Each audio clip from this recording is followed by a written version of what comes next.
जय Jagannath viewers, welcome to RS एडुकर्न। तो ऑलरेडी बीएड रिलेटेड मु दुटा वीडियो बनै सारे गोटे रिलेटेड टू आपणकर स्टेट बीएड रिलेटेड सबतक information related to state BEd आपणकर सेतिरे थिला। नेक्स्ट हमर एबे चलीछि IGNOU BEd apply. IGNOU BEd related भी आपणक पाखरे चैनल वीडियो रिसेंटली मु अपलोड करिथिले, बट आज वीडियो में डिस्कस करबा हमर स्टेट इंटीग्रेटेड बीएड 2026। ओके, तो स्टेट बीएड इग्नो बीएड आकु छाड़िला परे आम ओडिसा रे आउ दुटा बीएड चलुथिला। गोटे थिला हमर स्टेट इंटीग्रेटेड बीएड, आउ गोटे थिला हमर आरआई बीएड। आरआई बीएड कथा छाड़ंदो, स्टेट इंटीग्रेटेड बीएड रो हमर बहुत डिमांड थाए खास करी ओडिसा रे। तो आज वीडियो रे हमें डिस्कस करबा से स्टेट इंटीग्रेटेड बीएड विषय रे, जो थिरे हमर ओडिसा रे बहुत डिमांड थाए स्टेट इंटीग्रेटेड बीएड। जदि इन फ्यूचर आपण जूनियर टीचर हवा को चाहंतु और हाई स्कूल टीचर जन हवा पई चाहंतु, ताहले आपण को ए इंटीग्रेटेड बीएड बहुत कम एज रो और बहुत लिमिटेड टाइम रे पिला माने just at the age of 21-22 रे भी समाने कोन जाउचंदी टीचर हे जाउचंदी। ठीक अछि, तार कारण कोन से माने स्टेट इंटीग्रेटेड बीएड रो पास आउट हे करी जस्ट पास करूचंद तो संगे संगे जॉब पाउचंदी। तो स्टेट इंटीग्रेटेड बीएड रो सबुठु बड़ खासियत होउची बहुत अर्ली एज रे आपण जॉब पाई परिबे। एट द एज ऑफ 21-22 रे भी पिला जॉब पाई जाउछंती। ओके, से जेटी हो और हाई स्कूल टीचर हो जोठी बेले आपण जॉब पाई जाउछंती। यदि आपण +2 करूचंती, +2 सेकेंड ईयर थांतु और फर्स्ट ईयर थांतु, जदि सेकेंड ईयर अछंती देन एटा वेरी वेरी इंपोर्टेंट आपण मन पई। और जदि आपण माने लास्ट ईयर अप्लाई करिथिले बट पाई पारि नाहंती बोली जबरदस्ती आपण कोनोसी कोर्स रे फर्स्ट ईयर एडमिशन करिसंती, then also this video is going to be important for you. तो आशा करी वीडियो लास्ट जाई निहाती देखिबे। स्टेट इंटीग्रेटेड बीएड रिलेटेड सब डाउट आपण मानकर क्लियर हबो। ओके, तो फर्स्ट तो एटा हला 4 ईयर रो कोर्स। ठीक अछि, एटा आपण माने समस्त जानि चंते। स्टिल के भी नुआ थिबे अननोन थिबे तो मु कहि दउची 4 ईयर रो कोर्स आपनकर एटा। ए 4 ईयर कोर्स भितरे आपनको कोन हबो ना ग्रेजुएशन +3 सहित आपनको बीएड भी चलिबो। तो टोटल 4 ईयर रे एमि जदि प्लेन बीएड आपन करचंदी स्टेट बीएड और इग्नो बीएड, देन आपनको ग्रेजुएशन परे करिया पई पड़ुची। स्टेट बीएड करे ग्रेजुएशन परे 2 इयर्स करिया पई पड़ुची। ठीक अछि, बट जदि आपण इंटीग्रेटेड बीएड करचंदी तो आपनको +3 सहित बीएड 4 ईयर रे ही कंप्लीट हे जाउची। तो +3 बीएड टा आपनकर बीए हे पारे, बीएससी हे पारे और आपनकर बीकॉम भी हे पारे। तीनटा स्ट्रीम रो आपण जोथरु भी पास करिथांतो, बट ता सहित पास करिथांतो न बीएससी बीए और बीकॉम जोडा पढिबा को चाहउचंदी ता सहित आपण बीएड करि पारिबे। ठीक अछि, एबे प्रश्न आसुची जे सिलेक्शन टा आपण मानकर केमिति हबो। जेमि स्टेट बीएड हो और इग्नो बीएड हो आपनकर एंट्रेंस सिस्टम थिला, तो स्टेट इंटीग्रेटेड बीएड आपनकर सिस्टम कोन मार्क बेसिस ना एंट्रेंस। तो टिल आपनकर 2025 पर्यंत 2025 रे लास्ट ईयर जो एडमिशन हेतिला बहुत द्वंद्व भितरे एटा बंद हेतिला, एंट्रेंस हबा पई बंद हेतिला, बट पुनी पिला मानकर रिक्वेस्ट रे आउ थरे ऐड बाहरी के तो लास्ट ईयर आपण मानको गोटे इंस्टीट्यूशन भी कमितिला। मु कहबी को इंस्टीट्यूशन कमिला एंड कोन पई कमिला I will mention in the latter part. But कोन हेतिला आपनकर ना मार्क बेसिस रे ही सिलेक्शन होइतिला। ओके, लास्ट ईयर पर्यंत आपनकर मार्क बेसिस रे सिलेक्शन हेतिला। केते कट ऑफ जाइतिला, कट ऑफ केते जाइतिला सबु तक सिलेक्शन न टिल स्पॉट एडमिशन पर्यंत सबु तक सिलेक्शन न इंडिविजुअल वीडियो मु बनेछि, चैनल ले अछि। आपण चाहिले मु तार लिंक भी देई देछि डिस्क्रिप्शन ने। आपण माने चाहिले जाइकरी सेठू आपण माने चेक करि परिबे जे लास्ट ईयर केते हाई कट ऑफ जाइतिला, को इंस्टीट्यूशन ने केते सीट केते कट ऑफ पूरा डिटेल इंफॉर्मेशन आपनकर अछि। सम साइट रु ही अपलोड करा जाइतिला, सम साइट रु ही मु डाटा नहीं करी वीडियो अपलोड करथिली। ओके, तो मार्क बेसिस बोली करी हमर कम नुए बहुत हाई परसेंटेज जाइतिला, जोडा कि आपनकर बोथ बीएससी हो बीए हो सबुथिरे आपनकर हाई कट ऑफ जाइतिला। ओके, तो 2025 पर्यंत लास्ट पर्यंत बहुत टर्नआउट रे मार्क बेसिस रे सिलेक्शन जाइछि, बट दिस ईयर आपण मानकर डेफिनेटली आपण मानकू एंट्रांस ही फेस करिया पई पड़िबो ओके डेफिनेटली आपण मानकू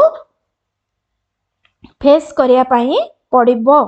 तो जदि आपण एंट्रांस दउचंती कोन एंट्रांस केमिति एंट्रांस केबे एंट्रांस होबो तो सब किछि हम माने डिटेल डिस्कस करिबा आजर वीडियो रे तो फर्स्ट देखिबा हमर एंट्रांस जदि आपणकर होउची तो एनसीटी कंडक्ट करिवो तो जदि आपण मानकर एंट्रांस होउची देखंतु एंट्रांस रो ना होउची आपण मानकर आईटीपी ठीक अछि एनसीटी कंडक्ट करिवो National Council of Teacher Education आपणकर कंडक्ट करिवो एंट्रांस आईटीपी होउची कोन नुवा टर्म आपण मानक पई लागि पारे बट एटा हमर 2023 रु आसिलानी ठीक अछि 2023 रु एटा इंट्रोड्यूस हेलानी आईटीपी आपणकर ओटे integrated teacher education programme okay integrated teacher education programme जोटा आपणकर कोन 4 ईयर कोर्स तो आईटीपी अंडर रे आपण मानकू एंट्रांस दबा पई पड़िबो पूरा आपणकर सेंटर लेवल ले ठीक अछि पूरा सेंट्रल लेवल ले आपणकर एंट्रांस होबो गोटे दिने पूरा ऑल इंडिया रे होबो ठीक अछि एंट्रांस होबो हमें एंट्रांस रो सिलेबस कोन केते मार्क क्वेश्चन आसबो केमति प्रिपेयर हेबे से सब केमिति टॉपिक चूज करिवे ता विषय रे आपण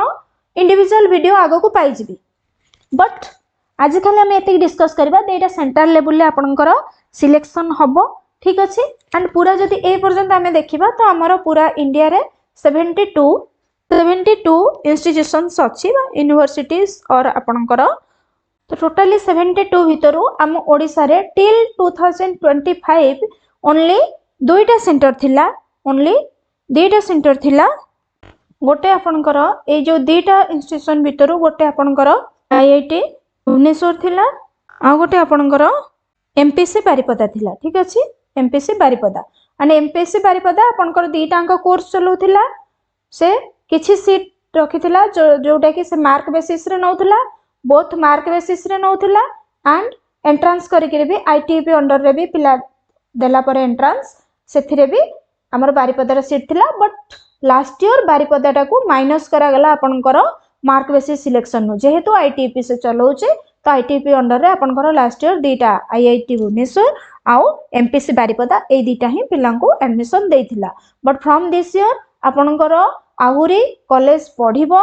आहुरी 8टा कॉलेज ऐड हबो टोटल ओडिसा रे आपनकर देखंदो मार्क बेसिस रे जो सिलेक्शन हेइथिला आपनकर मार्क बेसिस रे जदी सिलेक्शन कहबा आपनकर आगरु थिला 6टा यूनिवर्सिटी रो आपनकर एमपीसी बारिपदाडा माइनस हे गला एमपीसी बारिपदा आपनकर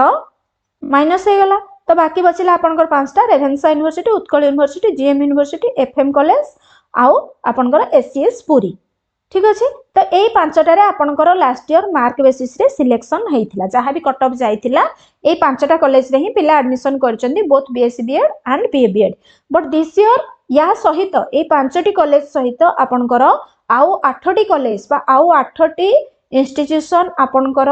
जोड़ा हबो कोडी ओडिसा रे बिकॉज़ एनईपी अंडर रे वर्तमान मार्क बेसिस सिलेक्शन आउ रहिबो नाही ओनली गोटे ही एंट्रांस आपनकर हबो इंटीग्रेटेड कोर्स पाई आईटीपी हबो पूरा सेंटर लेवल ले हबो आ ता अंडर रे ही जो स्टेट को जेतेटा सीट आ को इंस्टीट्यूशन को केतेटा सीट ओनली आपनकर ए एंट्रांस स्कोर ता ही एते पे गोटे एंट्रांस करा जिवो सेथिरे आपन जेते स्कोर रखिबे सेही अनुसार आपन को को इंस्टीट्यूशन ने एडमिशन मिलिबो ठीक अछि सिलेबस कथा जदी आपन कहिबे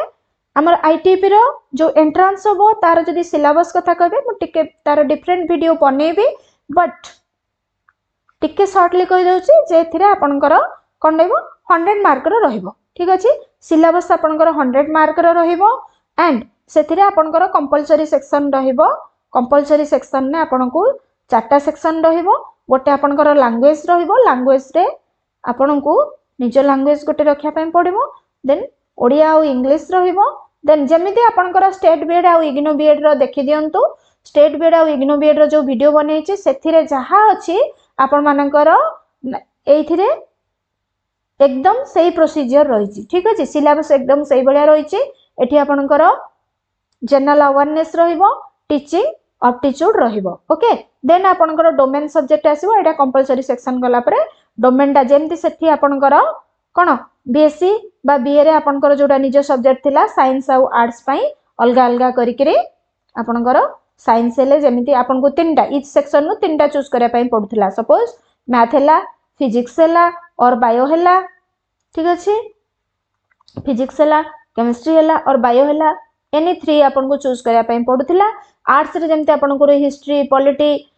भितरु जेमिति हिस्ट्री पॉलिटी इकोनॉमिक्स ए सब भितरु सोशियोलॉजी आ भितरु भी सेमिति आपनको तीनटा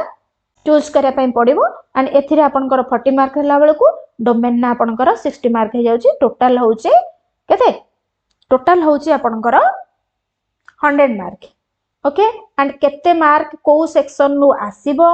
देन केतेटा क्वेश्चन आपनको अटेंड करिया पई पडिबो को सेक्शन को आपण स्ट्रेस देले एंट्रेंस को इजीली क्रैक करि परिबे ए सब हमें नेक्स्ट वीडियो डिस्कस करबा जदि वीडियो टी हेल्पफुल थिबो ताहले निहाती सांग साथी मानक सहित शेयर करिवे और चैनल को सब्सक्राइब करिवे।